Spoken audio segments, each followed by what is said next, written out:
qui est plutôt joyeuse, hein, qui est réconciliatrice aussi. Il y a un petit goût d'enfance, un petit goût de tourisme, mais qu'on aime bien quand on aime le Maroc. Ben oui, parce que tous les danseurs en fait étaient des touristes. Donc je les emmène un peu dans mon univers d'une manière où on leur apprend l'arabe. Et on apprend l'arabe. On apprend à chanter ensemble.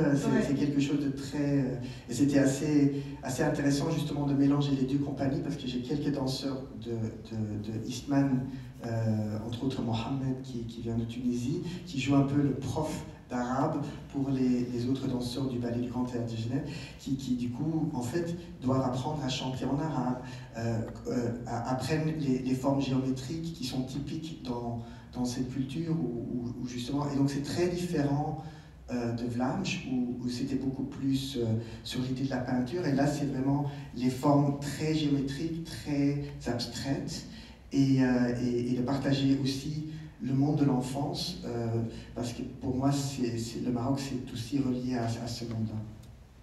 Et c'est vrai que lorsque j'ai découvert Irsan, il y a quelques mois, j'ai fait aussi un petit rapprochement, moi, avec Rien de Rien. Je me suis dit que vous aviez fait une telle trajectoire, et artistique, et surtout personnelle, peut-être par rapport à vos racines marocaines et à votre père.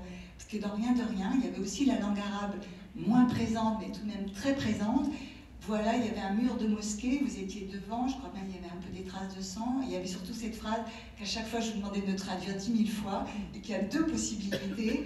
C'est rien de plus séduisant que l'interdit, donc il a été écrit en arabe, ou bien l'interdit attise les envies. Et j'avoue que j'adore jouer avec ces deux morceaux de phrases que je prends dans tous les sens.